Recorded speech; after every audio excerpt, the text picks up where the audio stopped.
Hey everybody, I'm Sierra, And I'm Ben. and welcome back to another episode of The Unsolved Couple, where every week Ben and I recap one of your original gateway drugs in true crime. Unsolved mysteries. Well, we're almost at a year. I know. It's a big deal. It is a big deal. How you feel about it? I'm excited. I don't know why I feel like I'm nervous about it. When we started this, I remember thinking, okay, if we can make it a year and it's not just a total flop, then we can keep doing it. But always in the back of my mind, there was kind of like this chance that 12 people would listen to this. And then Apple would say, listen, we gave this a listen. This is not allowed. You no, guys but just are like terrible. that we would work really hard for a year at it and nothing would come of it. And so we would hang it up, right? Like that was kind of the plan. And that hasn't been the case. And I'm very grateful for that. And the momentum keeps showing that people every week are showing up and listening. So I'm excited to tackle year 2. Police departments are reaching out. They want us to dive into Dive mysteries of theirs. That's No, not true. but we I'm did lying have about quite a that. big response of people wanting us to cover the cruise ship Amy Bradley case. You know what? So no. This is what I want to do. For our 1-year anniversary for September, I want to do like a 2 or 3-parter on that documentary. So we wouldn't. 2 or 3-parter. Well, it's the 3 episodes. Yeah. But I thought we'll recap the episodes just like we do with this. We're not doing our own investigation and just kind of sharing the story. And I don't know. Here's the thing. I knew about this case many, many years ago, and it's always fascinated me. You had never heard of it before, had you? No, I've never heard of it. Yeah. I had. Obviously, I have now because you started watching that documentary the other day. Yeah.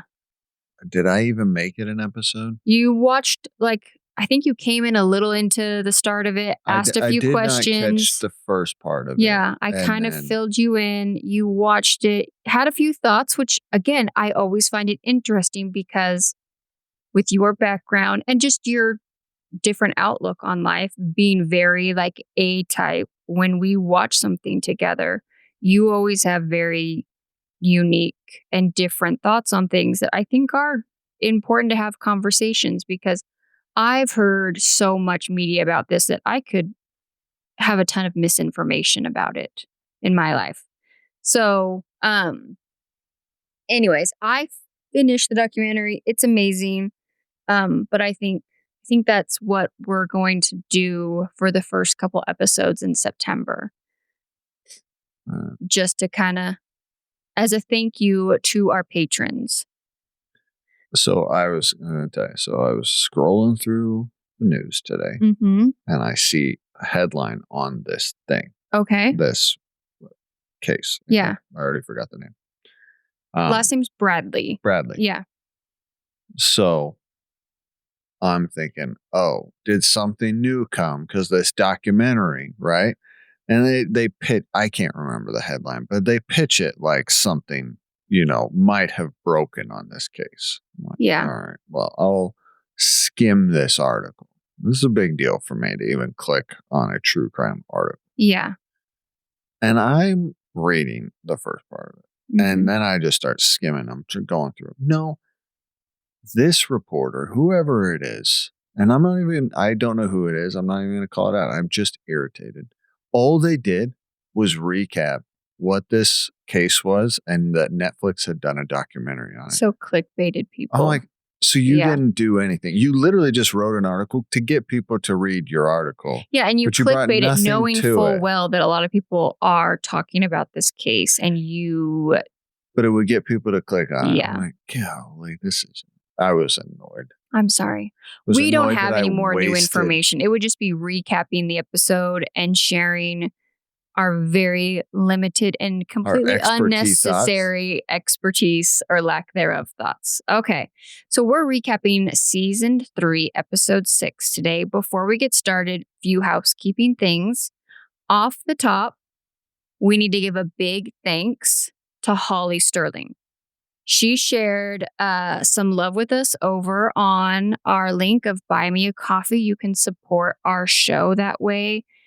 We are using those thank yous as ways to upgrade equipment and do different things so we can make the show even better for you guys. And so I asked her what her favorite 90s memory or unsolved mysteries episode was. And this is what she wrote back. My favorite 90s memory is riding in my husband's black Honda CRX, hot car, with the sunroof open, listening to those carry-over 80s songs while we drove down the coast to in San Diego. Carefree, nothing to worry about in the world. We went dancing at the clubs and drank Pat's Blue Ribbon beer until we ran out of money. That's a good memory. That's a good, solid 90s memory. What song do you think? When you hear 80s carryover songs, so things that were like the end of the 80s that carry over to the early 90s, any songs in particular you think of? Not that I can think. Not that. Just you're saying like artists that just stayed big or what? Yeah, that's kind of what I'm thinking. Yeah. I don't know. The only 80s. My brothers were big into like Rush in the Cars. And, oh, yeah. And I still love that. Yeah. Billy Joel. I know. I love Billy Joel. Billy Joel's 80s and 70s. Mm-hmm. I love Billy Joel. Yeah. I could listen to Billy Joel. That was the first concert Ben and I ever went to together. It's awesome. Yeah. But I don't know. Anyway, what do you think? When I think of like early 90s and stuff, and I think of like Ace of Base and like Mariah Carey and stuff like that. Those are better. But I don't think that they were quite there in the 80s. So maybe Michael Jackson, because didn't he come out with about that time? Yeah. Michael Jackson's, that's a good one. And then you just had a lot of boys wearing really tight, high-waisted. New Kids on the Block. Love them, you know. They were late 80s. Late 80s into the early 90s, yeah. Boy George, who I don't think we love anymore. I think he made some out-of-pocket things, but I've never I think he was heard of that person. You never heard of him. Madonna, right? 80s into the 90s. That is a good one. Yeah. So I don't know.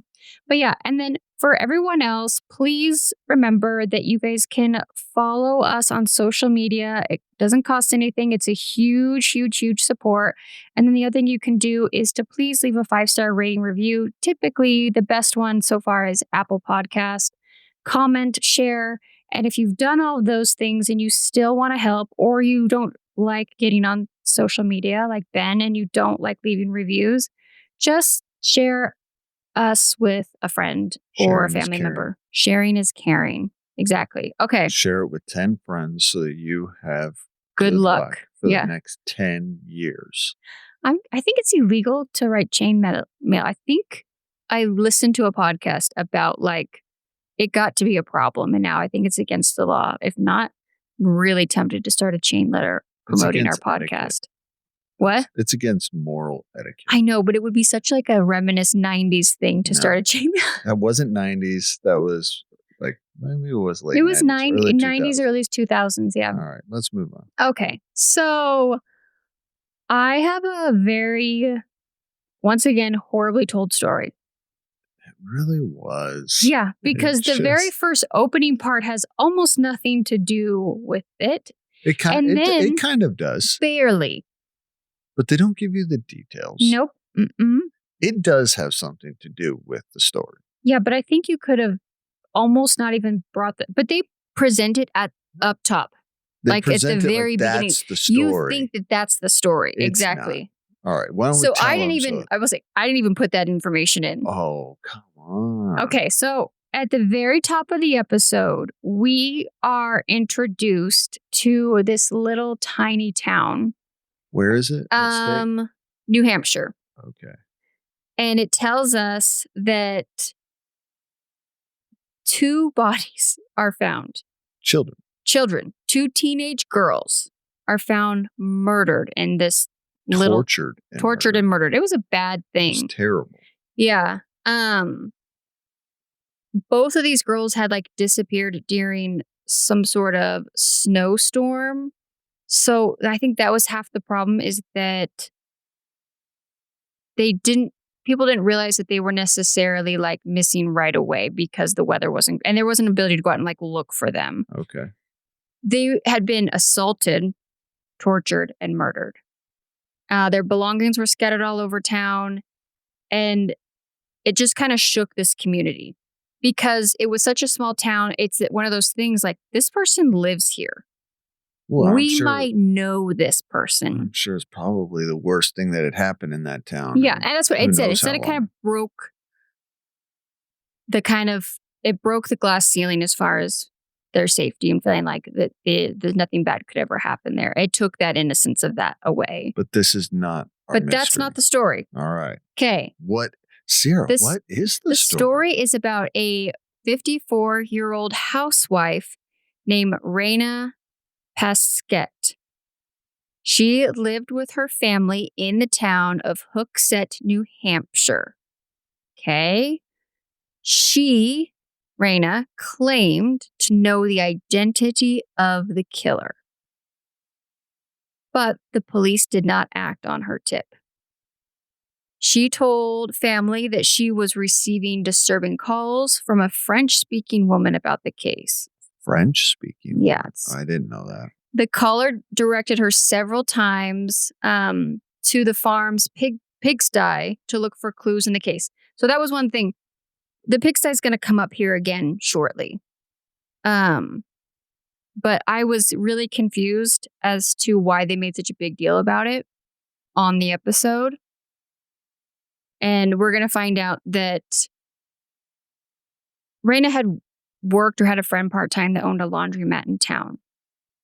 And she was actually concerned that her son was the killer. And so she told this lady to call in the tip because she couldn't turn in her son. What concerned me about this case. Mm-hmm. And sorry, this is a long case. It's a long case. We got to get through it, and it's a little confusing. Robert Stack says that she felt she knew who the killer was. She was telling, and the police and no one in town believed her, which raises the question: why? Yeah.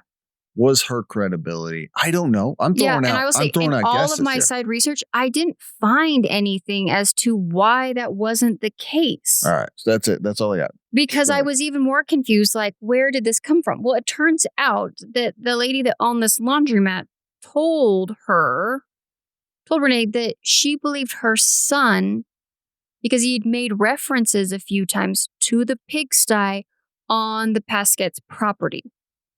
And it was not close to their residence. It was an abandoned pigsty. It legitimately is a shack that used to hold livestock.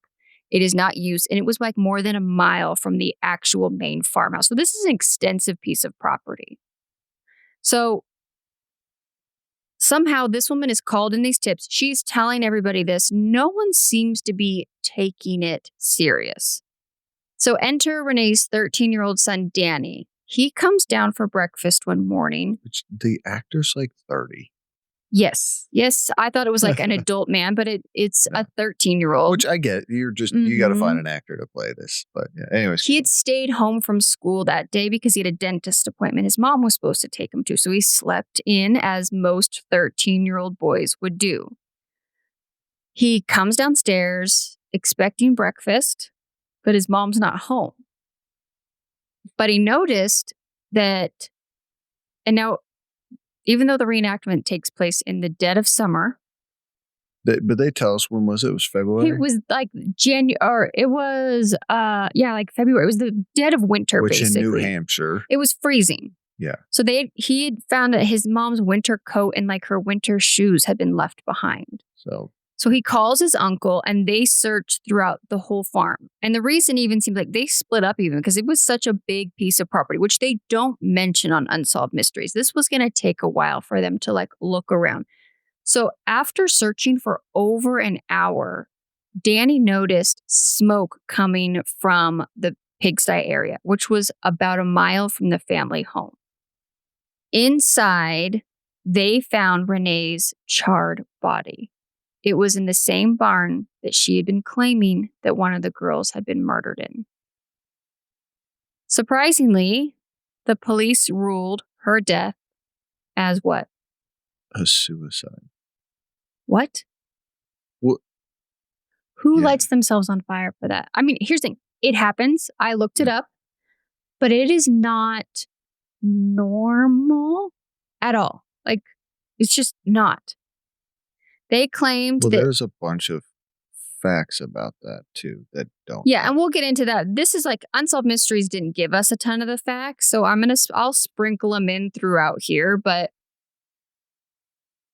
the police suspected that she was, quote, despondent over the death of John F. Kennedy. Yeah, I don't get this. What? I don't. Did she have a personal relationship with John F. Kennedy? Which, again, this makes me raise, like, was she like the crazy town lady? Was this lady, did people just not take this lady seriously or were concerned? Was there some type of mental thing going on that everyone in the town knew about? I don't know. I'm not trying to accuse anyone. I mean, fair for them to draw that conclusion that she... Here's the thing. If it's not the case, then what the heck are you guys doing? Yeah. Because even if that is the case, that she was kind of a little eccentric, you still have to take it seriously. When they were talking about this, I was so confused. Same. And at least, again, you're only getting what Unsolved Mysteries is telling us, which I do think there's a lot of stuff that was left out. Yes. But I still don't think, whatever they left out, I don't think it's any better for the police. It doesn't give you much anything. So a few weeks after the death, a local delivery man named Edward Coolidge was arrested and charged with Pamela's murder. The girls. Yes, Pamela. She was one of the teenage girls. Yeah, we didn't name their names earlier, but that was the girls that were murdered. He was the man that Raina had been telling everyone was the suspect. The son. Yeah, so she was correct. Oh my goodness. And which they don't even make a big deal about that on Unsolved. But they kind of say this man was arrested, but they never confirmed that was who she was talking about. But it was. He was later convicted of murder and sentenced to life in prison. So she was telling the truth, or at least what she suspected to be. Danny, her 13-year-old son, is deeply affected by his mom's death as he grows up. And again, we're not even really talking about Raina's murder or her supposed suicide here. Oh, she was murdered. I understand that. But again, Unsolved Mysteries, that's not even the case they're trying to solve. I know. Enter, once again, Danny, the son. He grows up and becomes close to his brother, Victor. But he does not really ever recover from this and becomes what you would call a troubled teenager. He gets married. He has a couple of kids. But in 1981, he and his wife divorce.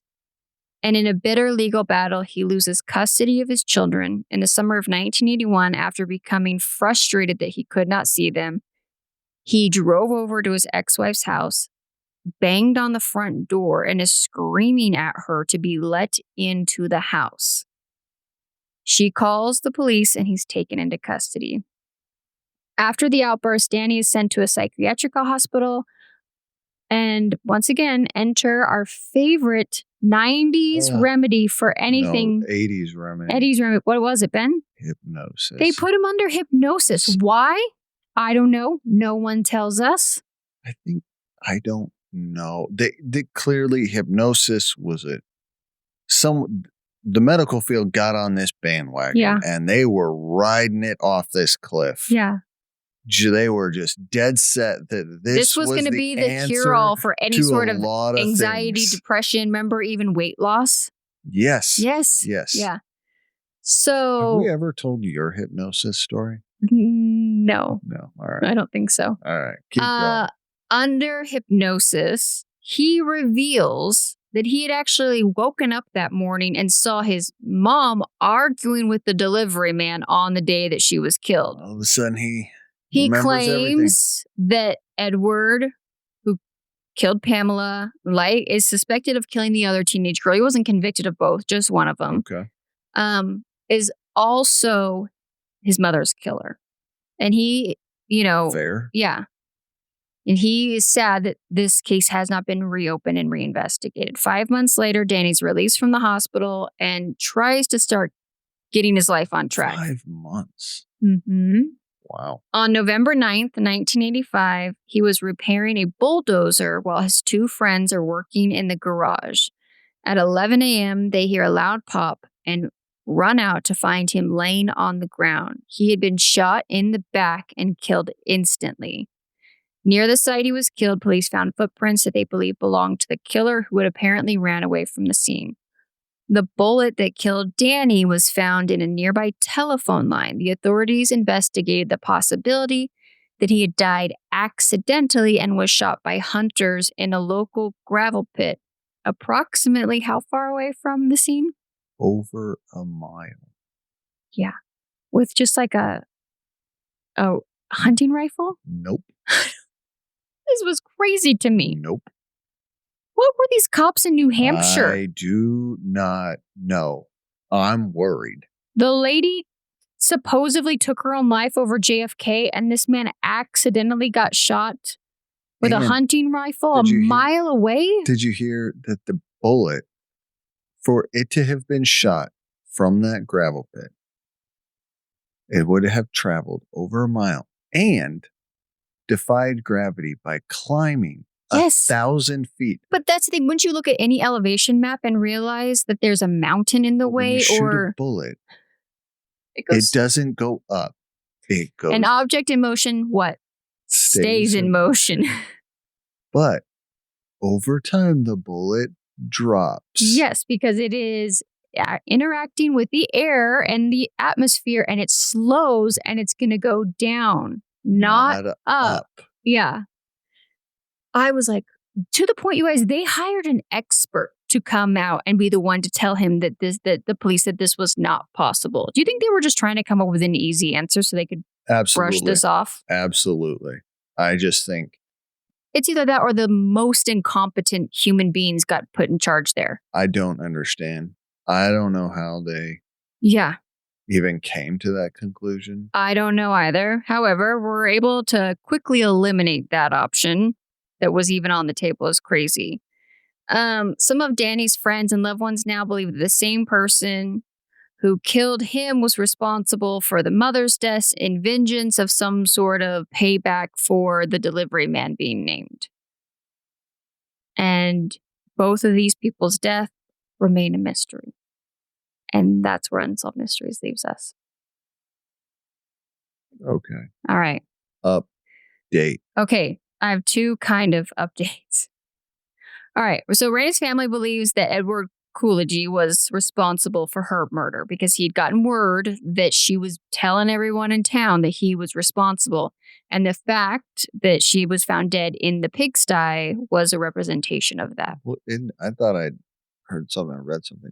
The door was blocked from the outside. Yes, the door was blocked from the outside. And I think they ended up finding out later that she was like stabbed or shot or something. Like there was, they believe that wasn't like how she necessarily, I don't know if they know if she was still alive or not, but that there was other evidences of other crimes committed against her. Okay. So, however, like in 1991, her body's exhumed, and thankfully, they changed the cause of death from suicide to, quote, undetermined. Again. Yeah, but honestly, that long, they're not left with much of it. There probably isn't a whole lot. Yeah. And so the medical exam, an employee for the medical's officer actually located her original autopsy report, and it stated that seminal fluid had been found on her body. And that there was evidence that her arms had been tied and bound behind her back. How did they come to this? I don't know. And that, someone had also placed 2 large logs outside the barn door so that it could not be opened from the inside. Furthermore, a retired officer stated that he and one other investigator did not believe that she had taken her own life. And when they brought this up to whoever was in charge in 1964, were told to just forget it, and that the man who already was suspected of it was already in prison, so it didn't really matter. Okay. Okay. All right. So that. However, he's never been charged with it. So that still remains, quote, unsolved. Okay. Murder 2. In 2005, a man named Eric Winhurst was arrested and charged with Danny's murder. At the time, he had been dating Danny's stepdaughter, who was not mentioned in the original Unsolved Mysteries episode. She sure wasn't. So her name is Melania Cooper, I believe. Melaine Cooper. She had been originally questioned and claimed that her and her boyfriend were at a field hockey game the time of Danny's murder. However, she later admitted to being with Eric when he killed him. She claimed that Danny had been sexually molesting her for years. Ooh. Yeah. I did not see that one. Neither did I. And that Eric had taken care of this for her by taking this man's life. Eric's family told police that everyone knew about this, and it was considered an open secret that Danny had committed a murder to take a child molester off the streets. So Melania served 15 months for hindering the investigation originally into Danny's murder, and Eric pled guilty and was sentenced to 15 years in prison. In 2020, he was released on parole. Well, that one took a turn, huh? Yeah. Were you expecting that at all? No. No. But obviously. I didn't really think it was connected to his mom's. I mean, here's the thing. Is it in that size of town for the mom and the son to both be murdered is crazy? Yeah, it's a crazy story that clearly, I mean, when they did tell you the story of the mom, you know instantly she's murdered. Yeah. Right. Mm-hmm. That's unlike the police. Yeah. And then for him to be murdered, I did not think they were connected at all. Again, I thought it was strange that they wanted to rule his death an accident, and they were just okay with that. They're like, we've been getting away with this for years. Somewhat, we just find any random excuse and we can write it up that way. Bullet over a mile, it lifted 1,000 feet. Yeah. I don't know. It's insane. And maybe, maybe the police knew that, and they're just like, yeah, I don't know, man. With this excuse. Yeah, that's a fair point. Is now that you know why he was taken out, maybe the cops were like, the world's a better place. And interesting. I don't know, because there was never any evidence presented that he was. And that is the thing, is I don't want to say, because when it comes to vigilante justice, that is the downfall. Innocent until proven guilty. Like, everyone deserves their day in court, right? Yeah. So, yeah, I mean. So I ended up finding out later that she actually she joined a certain faith when she got older and felt responsible for this. And she came forward without being like questioned or anything as far as that, and came clear of everything. Sucks for her friend, because I was going to say sucks for the guy that did her from my understanding, favor. she did call him beforehand and said, hey, I can't live with this anymore. And I'm like, also, my guy, you could have done this yourself, maybe. I don't know. You talked to a friend of yours into doing it, and then she probably was dealing with a lot of trauma at that time. Yes. Yeah. I don't know. It's just a crappy situation all around. If all of this is true. Because again, this is just allegations. Yeah. But if it's all true, terrible for everybody. Yeah.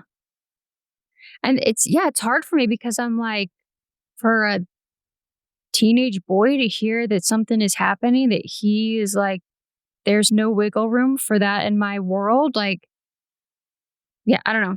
I don't want to like massive moral debate. Yeah. And I can listen. I mean, I could see it 1,000 different ways, but that's why we need justice. My next story is about a child molester, and I do think child molesters. Yeah, one and done. You're if done. he is a Yeah. child molester, the world is a better place without Yeah. you.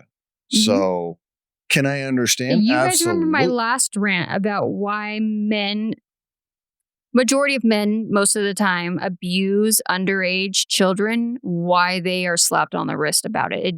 It makes me infuriated. Yeah, that's what I'm Yeah. saying. I mean, I think the world is a better place without these people. So, can I understand? Yeah, Mhm. yeah, but Unfortunately, though, that's why justice is important because you get to prove your guilt or yeah, because here's the thing. Maybe he didn't. And we'll never know. But I believe the women when they came forward and say that too. So I believe this woman. I- But he can't now with knowing nothing else, without knowing because we don't anything know else. anything else. Yeah. It doesn't make any sense. Why would you do that if there wasn't? Well, and they were already divorced. It's not like he was living in their home all the time, anyways. Yeah. So Wow. I know. Wow. Did not see that one coming because I didn't do any research on that. Was aghast, Ben, as one might say. Okay. All right. Are you ready for another terrible story? I am so sorry, guys. We're going to have to lighten this up as much as we can, but I did zero research on yours as well, so I don't know anything. Well, it's all right. We're gonna get we get the FBI as clear as before America's Most Wanted. So the FBI director comes on, and he's like, "Hey, we got a new person on our 10 most wanted. We have another list. terrible human being we need help and finding." This guy's a piece of garbage, and his name is Kenneth Robert Stanton, and we get told he is wanted at this time by the FBI for child molestation, burglary, unlawful flight, impersonating a police officer, and some other stuff, right? Yeah. So they tell us Kenneth Robert Stanton, he was convicted in 1964 of child molestation, sent to a mental hospital in Michigan, and he was diagnosed as a criminal sexual psychopath. Okay. He was diagnosed as he was a terrible person. But your diagnosis is you're garbage. That's my version of his diagnosis. But he did several years in this mental hospital, and then he was deemed able to go back out into society.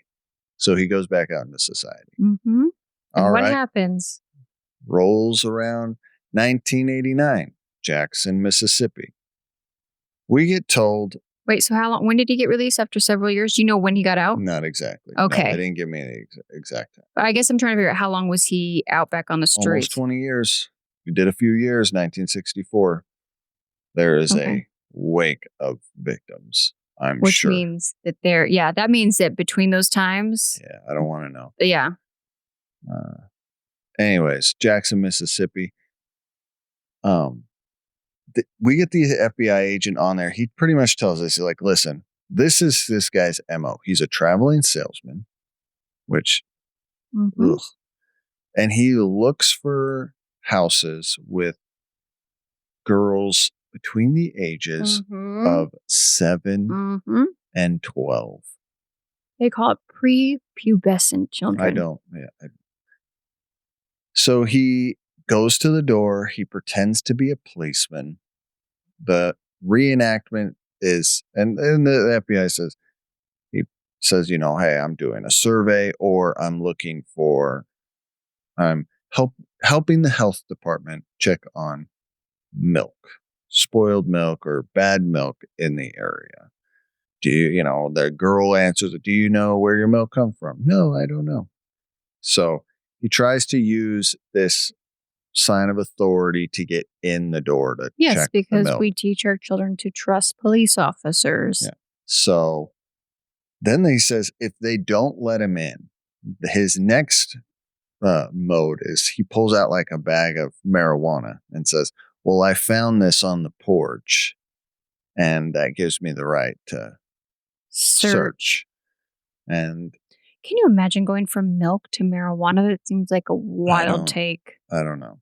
But again, you're dealing with girls under the age of 12. Yes. So they're They just don't quite understand the threats here. 100%. Clearly. And they shouldn't have to No, because they are children. Absolutely. So when he does finally get in, he blindfolds him and he commits a crime, a terrible, terrible crime, which I hate for. Anyway, so in Jackson, Mississippi, he did this to a girl. She screamed and fought back. Good. And because he's a coward. He's a coward and a horrible person. Yeah. He runs away. Yeah, because he's a pansy. And then an awesome neighbor kid sees him running, hears the girl scream, sees him running, sees him get in the car, and he says, I'm getting this license plate. And he got the license plate correct. So tells it to the police. Police come out. The girl identifies him in a lineup, not a lineup, but a photo lineup. So now they know, and obviously this guy's on their radar, or at least they know he's got a prior. They say so now they're looking for him. He's traveled from Mississippi through Alabama to Georgia. And the FBI says in that time they're looking for him, he's suspected of at least 11 child molestations. Oh my goodness. Yeah. Yeah, which means he didn't stop for 20 years. No. So they're saying, listen, this guy is a serial child rapist. We want to find him. We want to get this guy. And that is where Unsolved Mysteries. Where's the kid from my last story? Yeah. This is where Unsolved Mysteries leaves us. Okay. Please, for the love of everything, have a good update. Captured. Thank goodness. Yes, he was captured. Unsolved Mysteries helped capture. He himself saw. I do love it when we find out that the loser saw themselves. Yeah. Yeah. So Mr. Kenneth, he was, hold on, I'm looking. He was living in a trailer park at the time in, I want to say, Ohio. Mm-hmm. It's funny because they interview, because they do the update. Yeah. You see it. They interview one of his neighbors, and the lady is like, I want this. I don't want this guy in my neighborhood. And I'm with you, lady. But then she literally says, I was telling my son to hang out. And she had her son in the front yard staking out his house, waiting for him to come back. So I'll tell you what, one of my good friends growing up lived in like a trailer park. And I loved going to her house because, first off, all of the kids in that neighborhood are friends. You have to be. You have to be, right? Because most of them have either just a single parent or were both parents just trying to get by. Well, your front yard is everyone else's front yard. Exactly. And so they were always out riding their bikes, getting into trouble, having fun, like running in and out of each other's homes. It is a tight-knit community. And for them to find out that this guy is a predator, he's lucky that the FBI showed up to get him. Well, so they go, he's not there. Oh, by the way, he's living with his wife, who he'd married a few weeks earlier. And oh my goodness. Anyways, so he's on the run. He goes to Rock Hills, South Carolina, which the FBI track him there because guess what he tried to do in Rock Hills? Molest a child. A 9-year-old girl. Yes. So FBI's in Rock Hill, South Carolina. They're looking for him. And I'll give them this, man. They were canvassing everything. They found his car in a motel parking lot. It wasn't even a tip. The FBI found it themselves and then found the guy registered under his own name at the hotel. Go in, like, yeah, we're looking for this guy. He's like, yeah, he's in room, whatever. Yeah. And they arrest him. He is convicted. Mm-hmm. If you tell me that he didn't serve any time. No. He was sentenced to 60 years. Bye, Felicia. He died in prison in 2011. Good riddance. Bye. We're better off without you. It's too bad you got to live till 2011. Yeah. Yeah. But I hope while you were in prison, all the prisoners made themselves right at home with you. I hope they made your life miserable. Yeah. Because you're a miserable human being. And I shouldn't say those things. I'm trying to be a nicer person, but You are trying to be a nicer person, but That guy is a piece of trash. I will say, you and I have had conversations about. So, law enforcement has many, many, many, many fields within that umbrella, right? And that is one thing that you and I have had conversations about, working in the world of child predators in all of its forms, that I genuinely, honestly don't think that you would you would do well in. Emotional, I don't know if you'd be able to control yourself. No, it's a terrible thing, and people that do I'm it are grateful for the terrible people that are people. able to research and find these people and take them down and keep and show up every day. But I just, you want to break somebody's spirit. I can't imagine working in those fields, in that sort of area of expertise of law enforcement. That's terrible. But Yeah. I'm really glad this guy's caught. It's unfortunate he was in the world. He clearly was in the world too long, but Yeah. I'm glad he was caught. I'm glad that he did a lot of time. I am too. I'm glad that they took it serious. And that he never got to go out into society again. That's a win for society, that he was never back out there after this. Okay. Are you ready for the Hinkle family lost love? Yes. From here, all right, everybody. From here on out, we're gonna lighten it up a little bit. Lighter. We wanted to get the two kind of heavy stories out of the way. From here on out. Yeah. So well, this one is a little sad, but not crazy. Yeah. So first up, I'll start us off. We've been downloaded in a handful of new places over the last week. So here we go.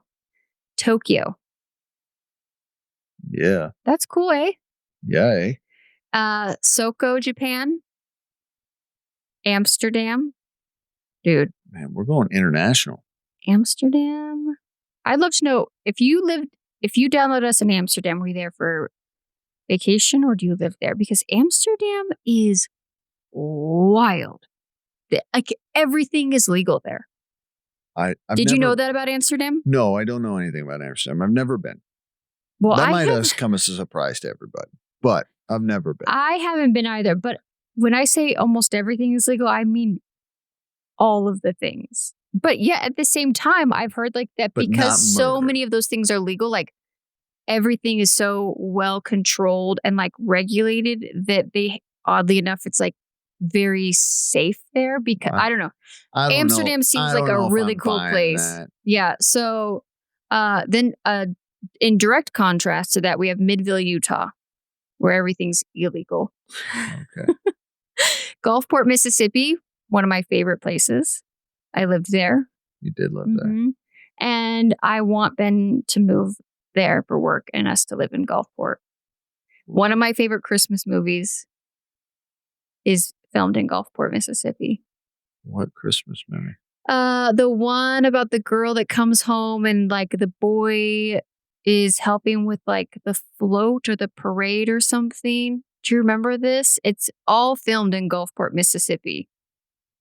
I'll look it up during your story and find it. You and I have watched it together, and We've loved it. Many. So yeah. Sierra and I are big on all the dumb Hallmark cheesy Christmas movies. Yeah. Like, come Christmas time, Christmas is a big deal in our house. But come Christmas time, literally any Christmas movie that comes out, we will watch it. Yeah. 100%. The most cheesiest movie. But this is one of my favorite ones. Yeah. Greenville, South Carolina, and Springboro, Ohio. So welcome. Springboro. It's Boro. Springboro. They probably say it different there, but I grew up in Hillsboro. Hillsboro. I cannot say that. Hillsboro. All right. So I have a lost love for you. Okay. All right. In 1924, we're building up to what and happens shortly after, or is it 5 years? Great Depression. Starts. The Hinckley family, Hinckley, Hinkle. Family lived in Greenville, Tennessee. I did look up Greenville, Tennessee today. It looks beautiful. We should get a house there. A small rural community 60 miles northeast of Knoxville. Though the Great Depression is on its way, like Ben has told us, it had arrived early for the tobacco farmers in this area. The thing about tobacco farming, at least back in the day, was there wasn't a huge room for profit. It was kind of touch and go for a lot of times. In this family in particular, times were tough that summer. And the father of this family, Rufus Hinkle, was forced to make an agonizing decision. May 22nd, 1924, Julie, his wife of 22 years, died shortly after giving birth to their twin girls. Yeah. Terrible. Their names were Mary and Martha. They had 9 other children. It's a lot of kids. It's a lot of kids. So 9, 10, 11 kids. And I looked them up on Ancestry. It seemed like their oldest kids by that point were like in their late teens. Okay. So they were spread out in age. Rufus did feel, though... Rufus?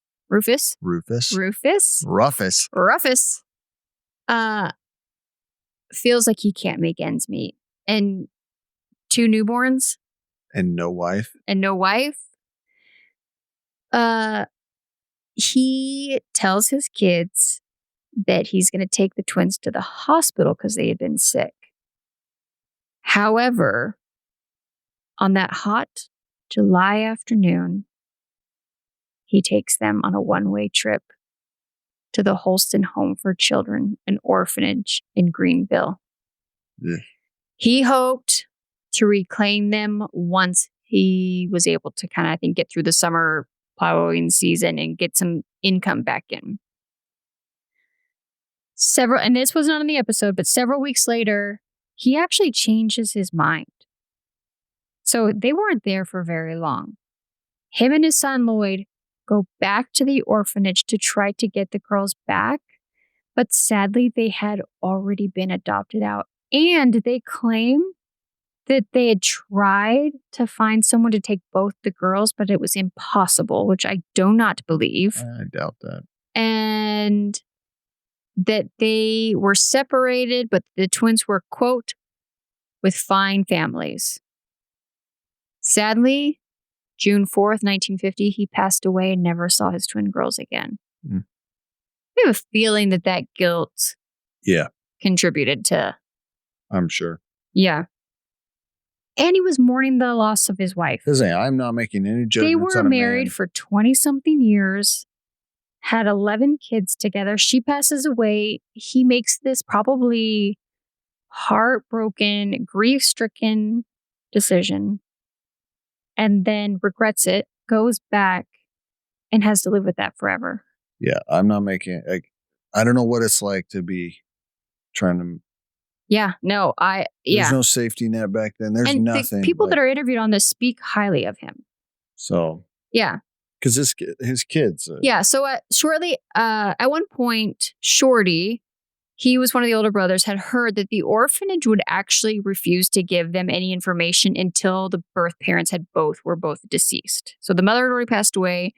After their father died, they were able to start looking for their twin sisters.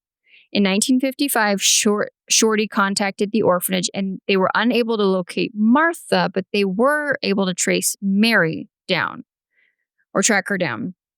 She had been adopted by the Sanderson family in September, shortly after he and his wife, Jo, drove to Blueville, West Virginia to meet his young baby sister. On the afternoon of that reunion with Shorty, Mary is the first time she is ever told that she has a twin sister and that her name is Martha. First off, I don't know if she knew her whole life if she had been adopted or not, but she finds out, she meets her brother, and then to come to find out she has a twin sister. All in like a very short period of time. So Shorty tells Mary that the orphanage had lost track of Martha and that she had never actually been officially adopted, which then like makes me think, could his family have gotten him? But And there's nothing you can do about it now, but that's terrible. That is awful. Instead, she had been sent to a temporary home, and as a result, they had been unable to locate her. Mary and Shorty had often wondered how her life had turned out, where she was located, and if she'd been searching for her family as well. Fast forward 30 years after Mary was found, Jackie took on the family quest. I believe Jackie might have been one of the grandkids. Okay. She learned that in November 1924, Martha had been temporarily given to the Meeks of Johnson City, Tennessee, a small town 30 miles. So she was very close. Jackie centered her search around Johnson City. She goes through old record books, census records, directories, anything she can. She goes to the town. She goes to the town, yes. And just as asking, because this is, again, a very small town. Has anyone heard of this Meeks family? Yeah. Unable to find any trace of them. Where do you go in a small town to try to get information? The diner or the coffee shop. Exactly. Or the local little gas station that serves coffee or something like that. Breakfast diner. Mm-hmm. So here's the problem. They have no pictures of Martha. Maybe she's an identical twin. Maybe not. They don't know. They don't know. They're born in the spring of 1924. I'm guessing this is a home birth, so there's not a lot of records. They were taken to the orphanage, but that place didn't really do record keeping very well. And they were about 4 months old at the time. That's all they have. That's it. So that's kind of where Unsolved Mysteries leads us. All right. Update. Solved. In 1991, shortly after the story was re-aired for the second time, a viewer from San Bernardino, California, contacted the family with some weird news, or surprisingly good news. She was actually searching for her mother's biological family and accidentally had stumbled across the mother that she believed was in the the Hinckley family. So she discovered the accidental adoption family. Okay. Does that make sense? So she's looking for her mother's biological family and ends up somehow thinking that her mother's connected to this family tree. They're not. But then when the story airs, she's like, I think I might have located this person. Mm-hmm. So Martha had lived with Charles and Linda Meeks for 3 years. Sandy found records from the LDS Church that showed that Charles had been treated at a Veterans Administrative Center in Johnson City, Tennessee. So they got some records. For anyone that doesn't know, the LDS Church has a huge family history. Like they even have like a big center about it. You like a building you can even go to in Salt Lake and you don't have to be a member of their faith. Anyone can do family history searches with them. So it sounds like this is how she ended up discovering this. Shortly after moving to Georgia, Meeks, the family that had taken her, gets divorced. The parents divorce. Martha initially oddly goes and lives with the father, Charles, but was later then adopted by Dan Jackson and Dan's wife, who were friends of Charles. This is why this all got so confusing, as this poor girl was passed to this poor girl. She's on family number 4 now. Yeah. Who lived in Johnson City, Georgia. And in 1940, Martha married James, and they had 4 sons. They later moved to Savannah. Did you like that? I did. Yeah. That was good. Savannah. What was that from where they talk about that? You're quoting Princess and the Frog. That's what you're quoting. I love that movie. All right. Where she worked in a nursing home, and she was known by her friends and family as a very loving and caring person. She had 4 boys, right? Yeah. Unfortunately, though, she had passed away literally weeks before they were able to figure this out. I know, terrible. It's terrible. And they interview the twin, and you can just see she's been searching for 30-something years. Longer than that. Yeah. Yeah, 40 years now. Yeah. Or almost 40 years, yeah. Yeah. That's wild. So, although she was never able to meet her twin sister, she was able to, on July 27th, 1991, Martha's 4 sons come together, and all of the families, all of the siblings, everyone gets together and has a family reunion, and it seems to be a pretty good thing. So I will say they interviewed one of the boys, and he said, we were a little nervous. Yeah. He goes, and the minute we came and stepped out, they made us all family. They made us feel like we were. And they were not identical. No, they weren't. finally showed a picture of her. Mm-hmm. Yeah, I was like, oh yeah, they're not. Yeah. But okay, it was sad. It was sad. All right, and that's my lost love story. Ben, you're gonna wrap us up and finish us out with a really fun one that I find this subject fascinating. Okay. I've actually found it fascinating my whole life. Maybe I saw this Unsolved Mysteries when I was a kid, and then I went up and grew up and had twins of my own. But we're going to talk about more twins. Our twins are not identical, though. No, we do not have identical twins. That would be. But weird. I've always been fascinated by twins, which I think most people are. Yeah. They're more common now because of IVF and different things. But anyways, I'm excited for you to tell this story. Especially because the reenactment on this, you guys. There's some that is not reenacted. It's just. It's so good. It's so good. All right. So Robert Stack comes in to talk about the phenomenon of of identical twins. All right. And he goes on to tell us, like, their likeness, obviously, it can be explained by genetics, but there are weird stories that go beyond genetics. That's what Robert Stack tells us. That how do we explain these connections that identical twins have? They have these crazy, weird. Did you ever know anyone that was identical twins? Have you ever had friends or associated with anyone you know that? Yeah, there was identical twin girls in my school growing up. Okay, but I didn't know you weren't well. super close with them. No, I didn't know them very well, but they were identical twins. So, yeah, so everyone knew them. Yeah. Yeah, that automatically. Technically, they stick out, I guess. You know. Oh, there's 2 girls look exactly the same. That's right. Yeah. So, well, we know practically, I think they're identical twins in our ward. Mm-hmm. Maybe they're not, but I think they are. We they oddly enough like each other. Well, we've got 2 families that we know of. Actually, 3 families I think we know of that have. No, 2. They have. We actually, oddly enough, know a lot of people with twins, but I think 2 of the people we know with twins have, we know 2 people that have identical twin boys. Yeah. Yeah. All right. Anyways, enough. Yes, everyone probably knows a set of twins somewhere. Yeah. All right. So we get told about, we're going to get told 3 stories of identical twins. So buckle up, people. The second ones are my favorite. Or is it the last ones? The last ones. They are my favorite. It's great. But we're going to get told about Mark Newman and Jerry Levy. Okay. They were identical twins, separated at birth. Again, didn't know terrible. Each other. That's so sad. Okay. Yes, I know. And they were separated for 32 years. Okay. And they tell us 3 years before this broadcasted, they had met for the first time. And they were shocked. Shocked.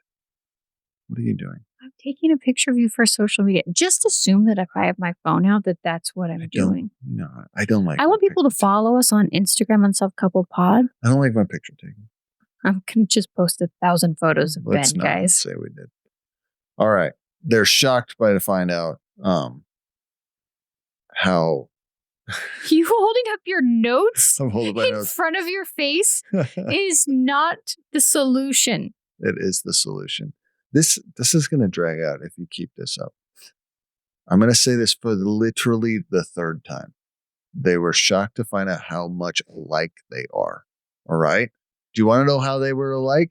Do you want to hear these things? Their balding hairlines were identical. That was the first thing I noticed. Well, that's genetics. All right. I understand, but it is crazy to me that they are balding and here's the thing. It's not like they just embraced their baldness and one of them shaved their head.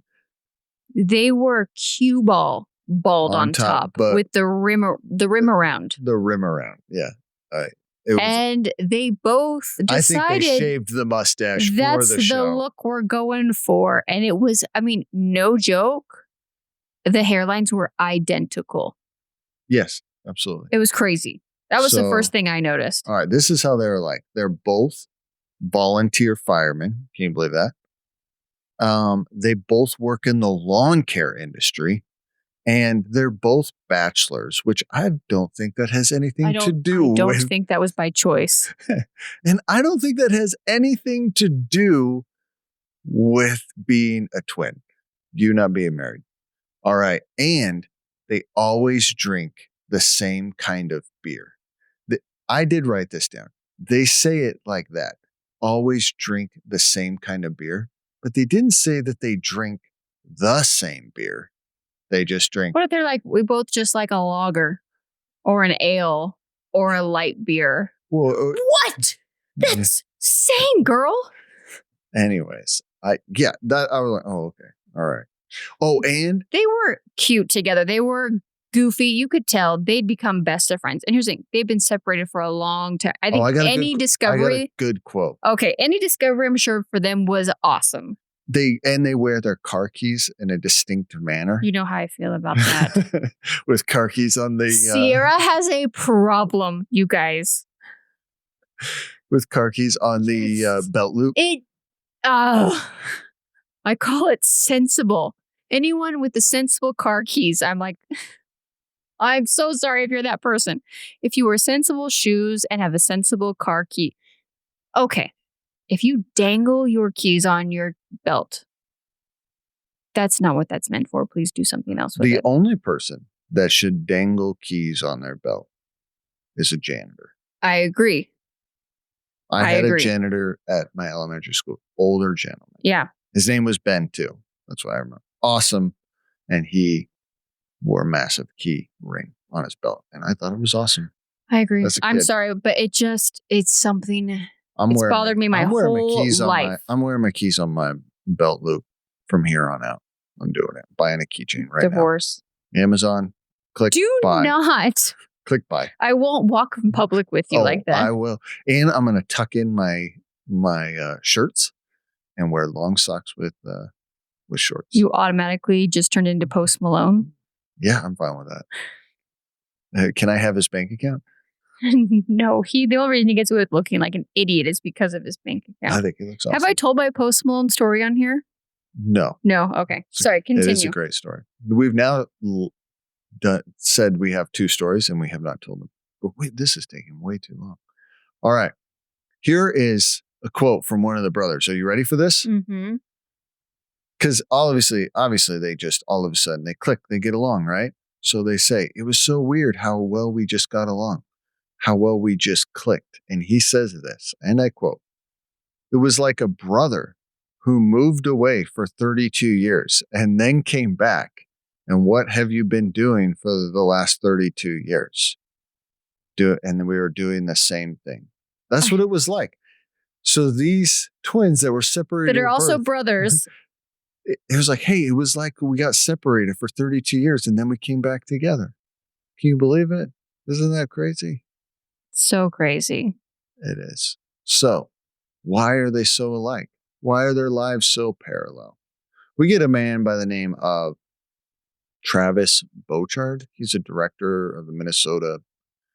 Minnesota isn't, wait. Are the Twins in Minnesota, the baseball team? Yes. Haha. First off, how impressed are you with that? I'm actually quite impressed with that. But I was going to say, Minnesota, eh? That's a big spot for the Twin Convention every year, eh? What? You took that too far. You jumped the shark. I did not. Oh, you added a. This is Canadian too? It's close enough to the border. 2 different countries. Anyways, there's a giant twin convention there. For some reason, Minnesota is like the twin capital. There's like a research facility or whatever. Yeah, it's a big deal there. Director and they have a baseball team named the Twins. But he says, like, these Mark and Jerry, they're a phenomenon. They laugh the same. They hold their beer the same. They gesture. Their patterns of behavior are alike. So it just raises questions on how two individuals raised apart in two different environments can be so similar. How is that possible? Yeah, I'm sure the scientist, this is his dream come true, is to have identical twins that were separated at birth to be able to study the nature Absolutely. versus And nurture. you know what? You should have studied it like that. Yeah, Just as a perfect thing. Because hypothetically, ethical wise, you cannot intentionally separate identical twins at birth for scientific research. So to have that happen without you intervening in it. Yes, without you being a terrible human being. Absolutely. Yeah. Like, hey, we didn't do it, but let's check it out. Yeah. So how are they so similar? I don't know. All right. So Robert Stack comes back. He then tells us, you may think that's weird, but we have more mystifying things. Mm-hmm. He says that even twins have, and I quote, some paranormal experiences, such as telepathic communication or ESP. I don't know what ESP is. Or ESPN is a sports channel. No, I didn't say ESPN. Or shared pain. Shared pain. All right. Are you ready for the next? Yeah. That's going to lead us into our next set of twins. Shared pain. Donald. Extrasensory perception. That's great. Thank you. You're I appreciate welcome. that. Thank you very much for sharing that and clarifying for me. Thank you, Google. Are you ready for Donald and Lewis Keith? Mm-hmm. This story. These two. These are my favorite. I want to be friends with these boys. They're interesting. That is one way to describe them. So Lewis is living in Chicago. Donald is in DC. Okay. Donald's in DC? Yes. Donald's in DC. Washington, DC. What is it? Lewis is doing a workout. He's at the gym. You guys, this man's workout this is awesome. Was incredible. Okay. So he says, my friend told me this workout to help get rid of what you would call love handles. Okay. But he is saying this with the most straight face I've ever seen in my life. You have to just see these guys. Yeah. You would understand that everything they say is with a straight face. Very serious gentleman. Okay. He's concerned about his love handles, and you know what? Hey, listen, as a man that just turned 40, I can understand. I got a little extra pad. I don't know what you're talking about. I got a little extra pad on the side. I've never seen that in my life. And I saw his workout and I said, I don't think that's going to work. You guys, he is sitting on a bench, a workout bench. Yep. With a PVC pipe above his head. Not above his head. It's draped. It's draped across his shoulders, behind his head, but across his shoulders. And then he's got his arms resting on top of it. And all he's doing is twisting. He's twisting back and forth. Twisting. He was assured that this was the remedy. Did you see his shorts, though? Oh, the lack of his shorts? I'm pretty sure something was about to slip out. Nothing to the imagination. That cow was about to come out of the barn. It was real close. Yes. And I don't know if he decided. I think we should bring those shorts back. Yeah. Did he pick out that outfit? Did he pick out the costume for the reenactment, or did they? I don't know. I'm worried. If that's in his closet, I'm worried. Okay. After seeing him interviewed, I have a feeling it was his. I do too. Yeah. So he says he's doing this workout to get rid of his love handles. And he's twisting. And all of a sudden. And he's twisting. And he's twisting. He says all of a sudden he feels this very sharp pain. Did you write down the quote that he described where the pain was at? His groined area? Yes, but he said it in a weird way. Well, I didn't write it in a weird way. I just wrote in his groin area. The best part in the reenactment, he stands up and And you're just hoping that nothing falls out. Yeah, it's wild. And he's holding this paint. Okay. Then we come to find out. He's holding his groin area in the reenactment. No, he's holding his, what's it? now I've lost the hip flexor area. Okay. He's definitely got hip flexor. Really close to that. Okay. Anyways, quit it. Stop Quit saying growing area? Yes, quit. Stop it. This is a clean podcast. Okay. So his brother, who's 500 miles away in DC, he's walking down this terminal, this sky bridge, and all of a sudden, ooh, ow, ugh, pain in my hip flexor area. Growing area. And he says, and Lewis tells us this is the most intense pain he's ever felt in his life. And ladies, this is why we're better than men. Okay. And so Donald, all of a sudden, he feels this pain. They pull a hip flexor, and it's the worst pain they've ever experienced in their life. I'm trying to tell a story. All right. This is an important story about twins. To the ladies. They're not listening. They're listening to my story. Donald, all of a sudden, feels this pain. And he then goes to his office. He calls his brother, and his secretary or whatever says, he had to go home. He hurt himself so bad. So Donald is like, back to my last statement, ladies. What happened? So he calls his brother. What's going on? Mm-hmm. He says, I hurt. Where did you hurt? Well, here, I got this. Did you write the quote down? Okay. Well, I just wrote, Donald said he called his brother because he said, I was curious. And his brother cuts him off and goes, curious or a sixth sense?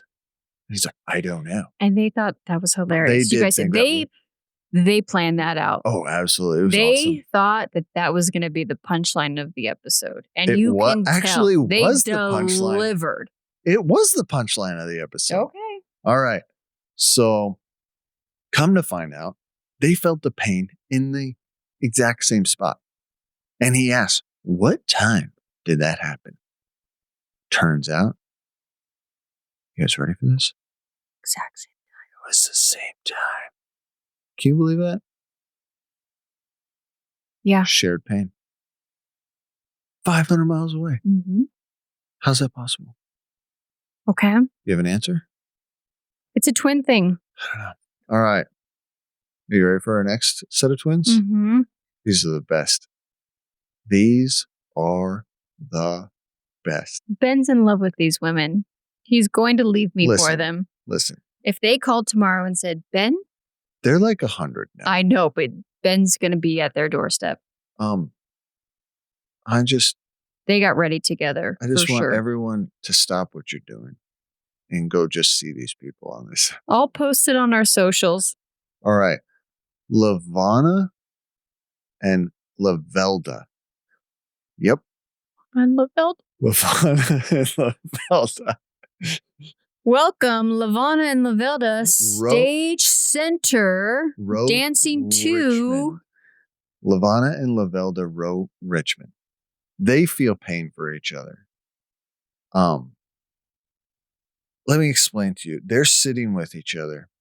They have the same exact hair. Mm-hmm. And they are wearing the same exact dress. Mm-hmm. And they're one of a kind. Yep. They are one of a kind. They tell us how much they are connected with each other. How they they literally tell us that one of them, I'm sorry, I didn't write. One of them fell down the stairs at school. And she says, they went to go tell my sister that I'd fallen down the stairs. And when they went in, her sister was unconscious on the floor because they felt the shared pain. Okay. I don't know.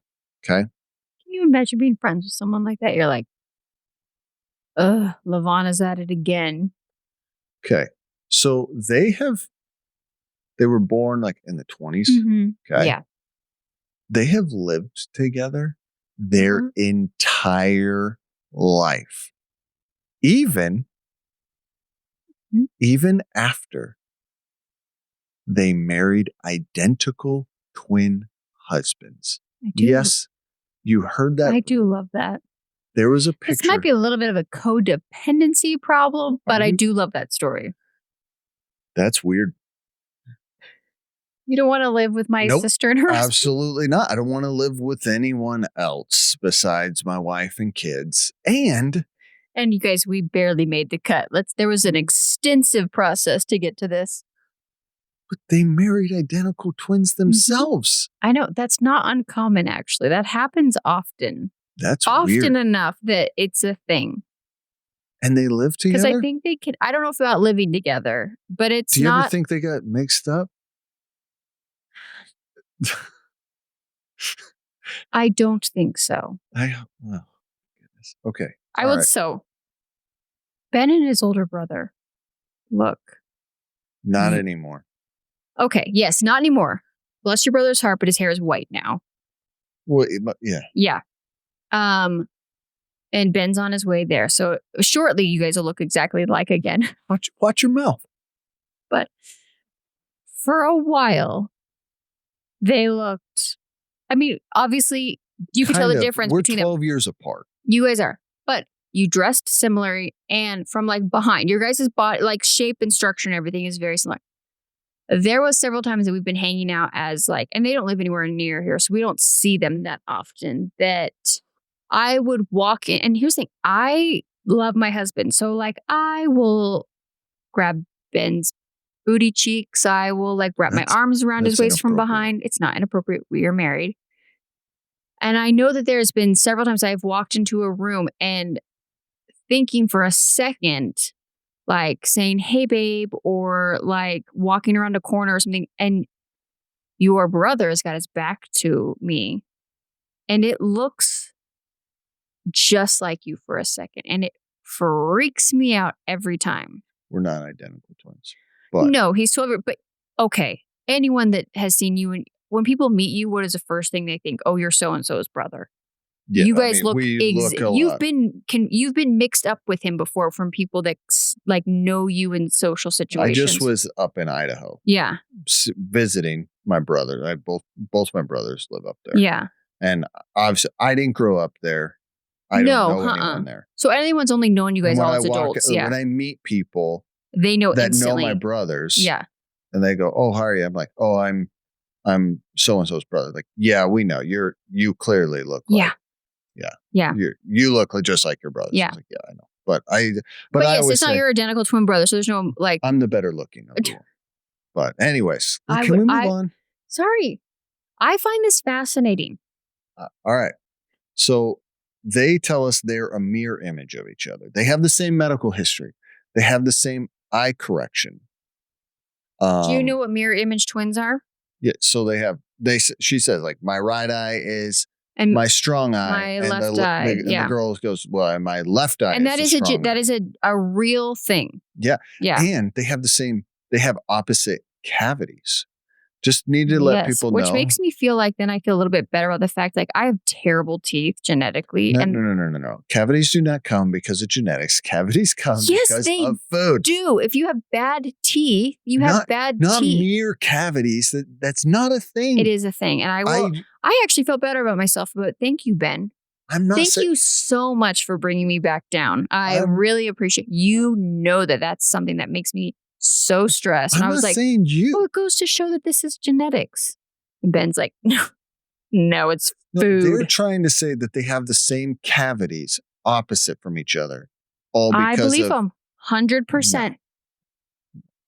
I do believe that some people's genetics and teeth are probably better than others. But anyways, so what they tell us, one is the sender, one is the receiver.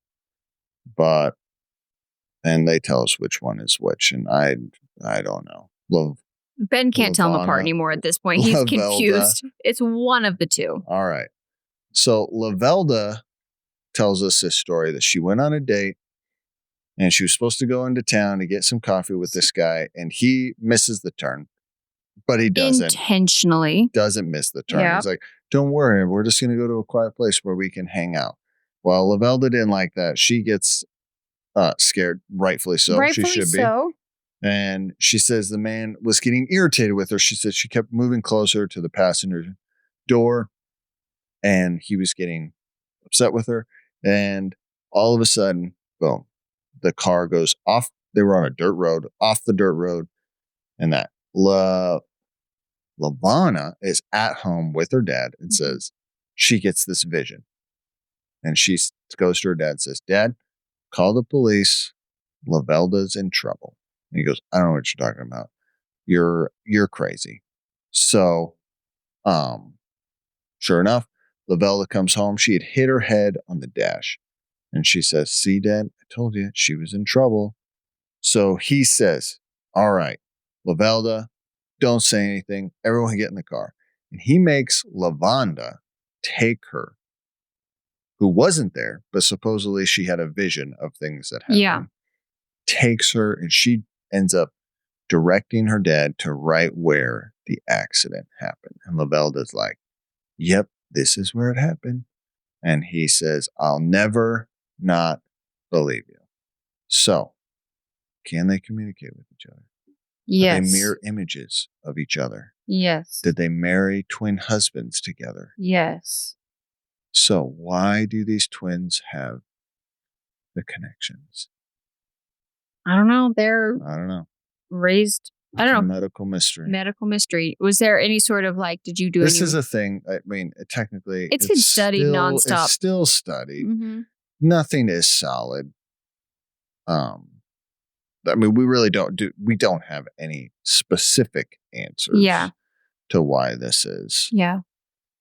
But I mean, here's the thing. It is still a thing that is said to have happened today, you know, amongst twins. And do you believe that it's a thing? Yeah, I do think that twins have a connection with each other more than your standard siblings. Yeah. 100%. I do too. I mean we have twins. We have twins. We see their connection with each other. They're not identical, but I mean, I grew them at the exact same time. They've spent every moment of their lives together up until this point. They shared a crib. Like, that has that. Yeah, I just think there's something there that we'll never understand. Yeah, I mean, do I necessarily believe one is getting a pain somewhere and the other one 500 miles away is getting the pain? I guess the question is, if that happens once, why is it not happening every time? You know, I don't know if I'm going to be believing. Well, and I will say, they didn't say that the twins who didn't grow up together didn't seem to share that experience, at least on the ones that they featured. So I don't know. Maybe it has something to do with that. They've spent more time together. I don't know. Here's the thing. I can't speak to it. I'm not a twin. Yeah. I think you ask identical twins and they're going to be able to tell you. Mm-hmm. Like, how can I speak to it? I'm not. Yeah. One, I'm not an expert on it. And two, I'm not a twin. So I have even our twins experience. sometimes have said things like, oh, this is a twin thing, or they've felt something or noticed something or understood something that, and they're boy and girl. Like, they, not to get into the whole like genetics of it, but they didn't even share the same, like, they each had their own individual like birth sac. I guess I don't know what else it's called, but they've been together since the beginning of their time. And I think that that's something that, you know, that, how do you study that? Yeah, I don't know. Yeah. So, I mean, yeah, like I said, I do think it's a thing. Yeah. I think twins are fascinating. I was terrified to find out we were having twins. Yeah. It was not on my bingo card for life, but it is something I always have loved and found fascinating. And so, like, there was obviously too a part of me that was excited to be able to experience that. So I don't know, if you're an identical twin, let us know. Have you ever had anything crazy like that you can't explain any other way? Okay. Well, that is our recap of season 3, episode 6. We will end the podcast with, once again, me asking a silly question that Ben will say he's not quite sure, and I end up having to go first anyways. So, Ben, be in honor of the fact that we are recording on August 3rd, just for the record, we're a few weeks ahead. It is officially, in my mind, the entrance of spooky season. We're here. We've arrived. It's time for the weather to chill out. Maybe not in August. For me in August. It's a pretty well-known fact that August is still warm. In Arizona. Everywhere. But I've already started adding a few of our spooky decorations have kind of come out. What is your all-time, in your mind, the scariest movie you've ever seen? I actually already know the answer to this one. My all-time scariest movie? Yeah, or the scariest movie that had like the craziest effect on you. So it could have even been a dumb, scary movie, but you saw it at an age where it was like, yeah, really stuck with me. Yeah, Mr. Brooks. I knew. That one disturbed you. It disturbed me. Yeah. So, as a kid, arachnophobia. Ugh. Yeah, yes. that one was pretty terrible. I got over that. Have you seen that as an adult? No. I have a feeling it's not going to be as... I think it's not going to be as scary as an adult, but we all hate spiders now because of that movie. Yeah. Yeah. I think generationally that had a profound effect on many of us. Yeah. So, arachnophobia as a kid, that one was terrifying. And I saw a part of Anaconda when I was... I don't know. Have you always had a fear of snakes, though? Always. Okay. I've always been terrified of snakes. So that doesn't help. So yeah, I saw like Anaconda came out when we were teenagers, didn't it? We were young. We were like 8, 9, 10, 11, around that time. The one with I don't know. I don't know who's in it, but J-Lo, I think, is in it. Is J-Lo in that? I don't know. So, I went to a friend's house and his dad was watching it, and I saw part of it. And came out in 97. So we were 12. Yeah. So yeah. And J-Lo is in it. And LL Cool J, I believe. That's awesome. Yeah. Ice Cube. Ice Cube. Yep. Awesome. And Owen Wilson's in that movie. I didn't know. I've never seen that movie. I don't ever want to see it fully all the way. All I can think of is my Anaconda don't want none unless you got buns, hun. That's inappropriate. I know. One of the greatest rap songs ever. To this day, the movie that has disturbed me the most is Mr. Brooks. Which is wow, because Kevin Costner is the lead in that, right? Kevin Costner and Dane Cook are in it. So, yeah, two people you would not expect. But that movie was twisted. Yeah, it's about, if you've never seen it, Kevin Costner is a serial killer. Like a highly organized Dexter style almost. I guess it's not vigilante, but he's like very organized. But he's like a well-known prominent. He's in Portland too, right? Isn't it? But in the Northwest. Places in Portland. And we were living in Portland when we watched it. Yes. Yeah. That's not what freaked me out. No, but it's it just makes it a little bit more close to home. He picks his victims at random. And just the way it is it's a very twisted, dark movie. And then yeah. Dane Cook, spoiler alert, I guess if you haven't seen, he like figures out that he's this killer. He sees it. But he like enjoys watching it and wants to learn how to do it. It's the whole movie is so. I don't even think I've seen the end of it. Twisted. Yeah, I think I fell. No, I've seen. I know you did. I fell asleep during the movie. Yeah. Yeah. It's twisted. And then you were like, "I'm not watching it with you." I can never watch that movie ever again. Yeah. I don't ever want to see it. Yeah. Again. Good. Okay. All right. What about you? See, I did answer the first time. Oh, very good, Benjamin. You're welcome. So, the biggest one that had The Shining, I watched probably too young, maybe junior high age-ish. That movie terrified me. Really?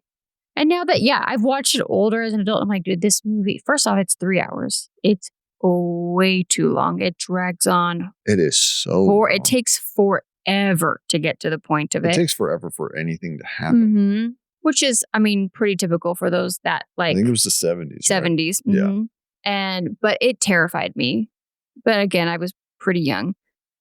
I will be honest. So I grew up in a small town in Southern Oregon where cell phones didn't exist, but landlines and phones and stuff like that didn't always work. And sometimes like some of my friends' houses were out in the middle of like nowhere.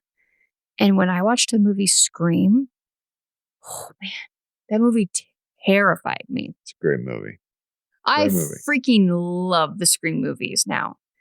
But that movie really scared me. But I want to say the movie that scared me the most, that where like I don't know if I could watch it again for a long time now, was The Ring.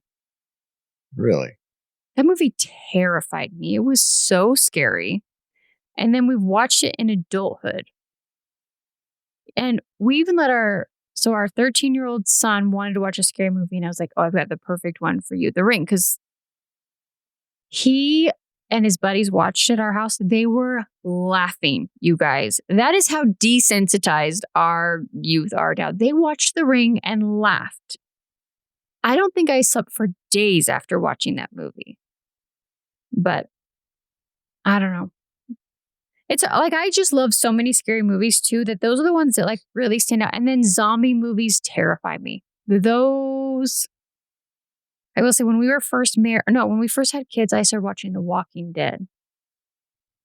Yeah. The first season of The Walking Dead, and I remember like watching it and then like turning up because you were working through the night. You were working the midnight shift, so I was home alone. And we had newborn kids. They went to bed really early. So I was just up by myself and I started watching this show. And I remember like turning off the lights to like go to bed for the night and here I am, 26 years old or whatever. And I was like, I'm genuinely scared. And I also know that zombies don't exist, but that is the one like reoccurring nightmare I have is zombie experiences and all. Like that scares me the most. So I'd probably, I don't know. That didn't really super answer it, but zombie genres scare me the most. Mm. But they're one of my favorites to watch. You like being scared? I do like being scared. Haunted houses, everything. I know. I actually this year or next year want to drive over to Universal Studios. Because we're not that far from it in the real world. It's 6-7 hours from it. But I've heard that this year their haunted time is supposed to be insane. They're like scared. They do like a whole haunted house. The whole park gets haunted after night. It's supposed to be terrifying this year. So, I know. All right, everybody. That is our episode. We will be back in your ear holes next week, telling you about another episode of Unsolved Mysteries. Bye.